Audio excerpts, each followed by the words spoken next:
শোনাবো রাসূলুল্লাহ সাল্লাল্লাহু আলাইহি ওয়াসাল্লাম আমাদের কতটা ভালোবাসেন। তিনি মা আমিনার কোলে ভূমিষ্ঠ হয়ে ইয়া রাব্বি হাবলি উম্মতি বলে কেঁদেছিলেন। প্রেসার দাও, চেপে গেছে। সেই নবী আজ পর্যন্ত আমাদের জন্য পেরেশান। কবি ছন্দের মাধ্যমে টোন কি লিখছে শুনবেন। এত কেন কাঁদো তুমি,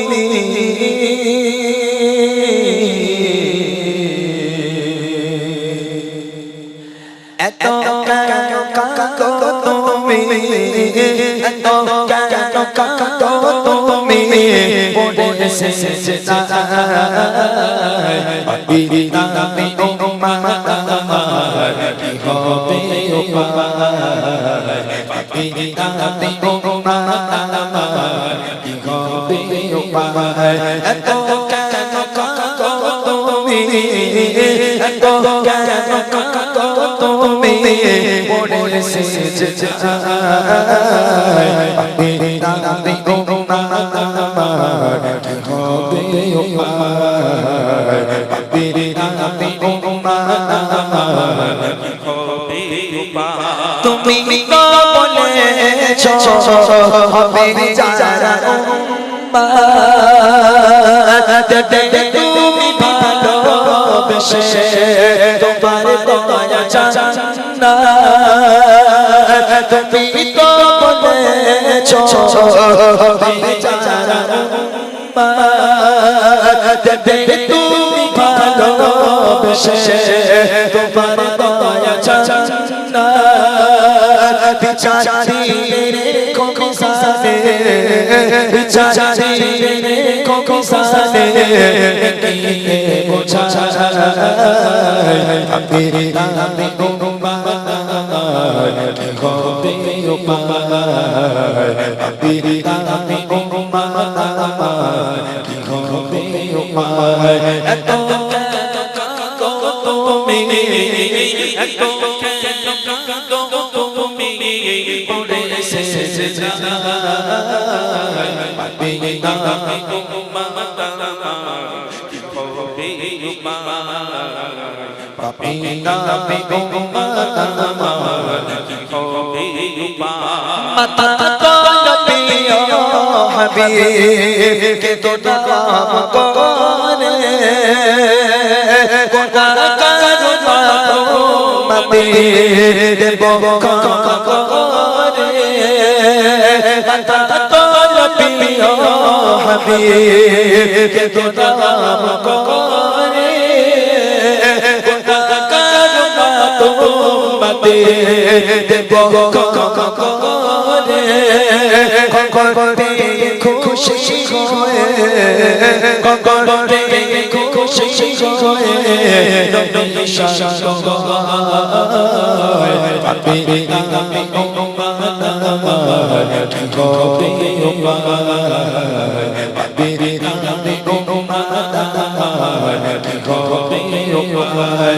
এত কেন কাঁদো তুমি, এত কেন কাঁদো তুমি, পড়ে এসেছে আবিনা বে উম্মা আমার কি হবে উপায়, আবিনা বে উম্মা আমার কি হবে উপায়, আবিনা বে উম্মা আমার কি হবে উপায়। ভাইজানের গজল গেয়ে দাও তো, এরা খুব সেই থেকে জ্বালাচ্ছে, খালি ভাইজান ভাইজান করে পাগলা হয়ে যাচ্ছে। এই ভাইজানের গজল শুনবি?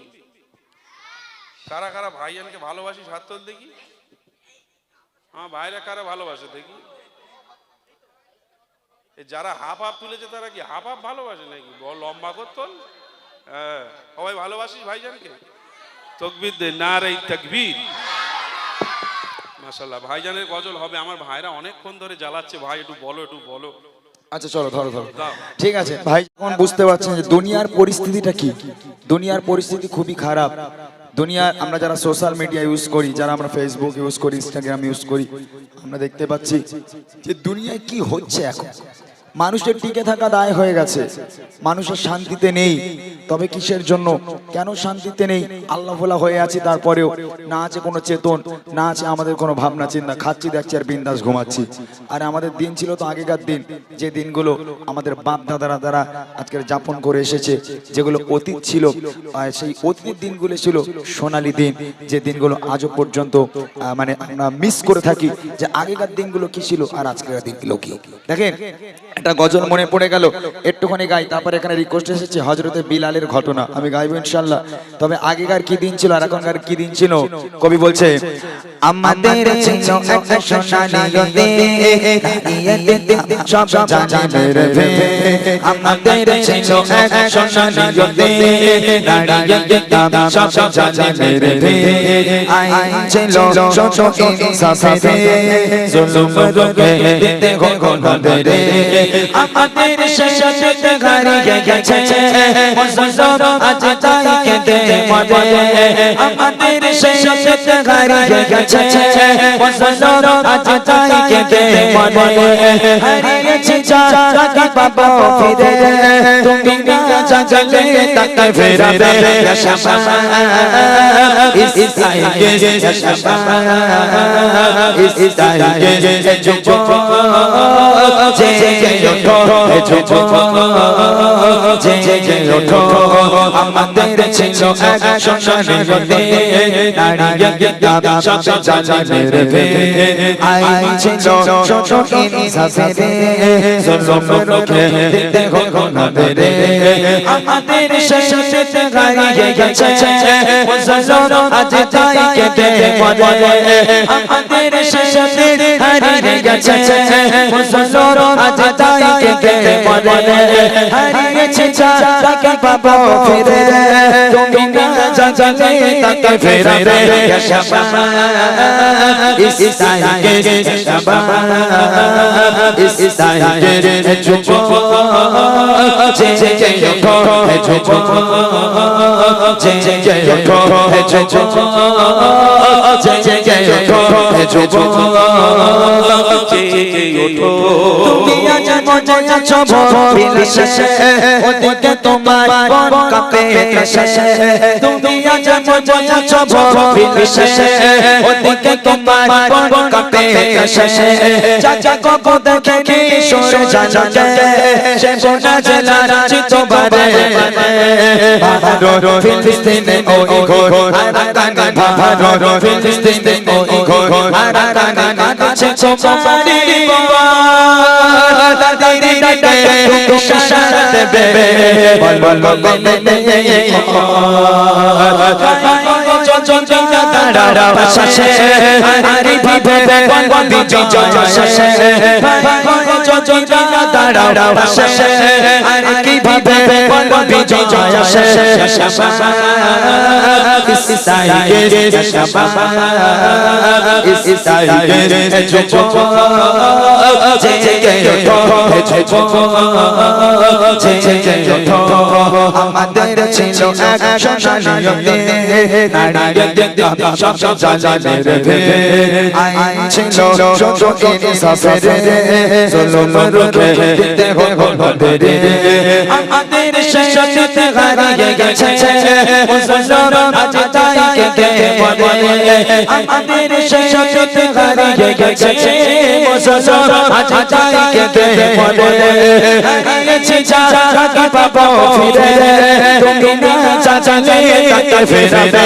শামা ইসলাইকে শামা ইসলাইকে যুবক জেগে ওঠো, যুবক জেগে ওঠো, যুবক জেগে ওঠো, যুবক জেগে ওঠো, যুবক জেগে ওঠো,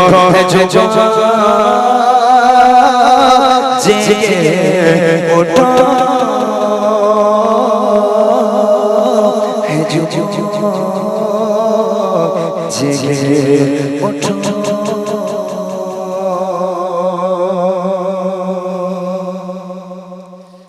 দেখেন এবছর আমি কিছু গজল লিখেছি কোরআন হাদিস থেকে, যে গজলগুলো আমরা কিছু উপলব্ধি করতে পারবো। আজকে দুটো মূল গজল রাখলাম, টাইম বাপরে বাপ, এতটা টাইম হয়ে গেল, 10টা বেজে গেল, তাহলে শেষ করে দিতে হবে।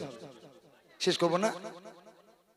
একটা বন্ধু ভাই, আমার যা শরীর খারাপ ভাই, আল্লাহ মানে রহম, আমি যেখানে দাঁড়িয়ে আছি প্রচন্ড জ্বর, এত পরিমাণে ঠান্ডা লেগে গেছে আমার, যে আমার গলা থেকে টোটাল আওয়াজ বেরোচ্ছে না, যে আমি কিভাবে গজল বলছি একমাত্র আল্লাহই ভালো জানে, সত্যি কথা। তবে চেষ্টা করছি কিছু দেওয়ার জন্য। তবে আজকে দুটো মূল গজল রাখলাম, 10টা বেজে গেছে যেহেতু, এবং আপনাদের গ্রামের একটা মেয়েও আছে পেছনে, সেও দু একটা গজল গাইবে। মেয়েটা ভালো গজল গায়, আমার কাছেই মানে আমারই ছাত্রী, খুব ভালো গজল গায় মেয়েটি, আপনাদের গ্রামের সন্তান, সে বসে আছে, সে তাকেও সুযোগ দেব, দুটো গজল গাইবে। তবে আজকে দুটো গজল মূল রাখলাম, সেটা হলো 1 নম্বর গজল হলো 10টা যদি বিয়ে হয় 9টা কেন ডিভোর্স? কিসের জন্য স্বামী স্ত্রী চুল ছেঁড়াছেঁড়ি হচ্ছে? আজকের হাদিস কোরআন থেকে প্রমাণ করিয়ে দেবো যে ছেলেরা দায়ী নাকি মেয়েরা দায়ী। কি বলো ভাই, কি দরকার আছে না? আজকের পর থেকে কে দায়ী হবে গজলটা শুনতে হবে। আমি আমার মন গড়া কথা বলবো না, কোরআন হাদিস থেকে প্রমাণ করে যাব যে দুনিয়ার বুকে আজকের কাদের জন্য সংসারে ঝগড়া হয়, কাদের জন্য সংসারে ঝামেলা হয়। এটা থাকবে আজ মূল গজল। চলে তার আগে একটা পুরাতন গজল গাইতে খুব আমার ইচ্ছে করছে, অনেক পুরাতন একটা গজল। এই যে আমি যখন আসলাম, আমার এই ভাইগুলো কিভাবে ব্যবহার করলো আমাদের সাথে, কত সুন্দরভাবে আমাকে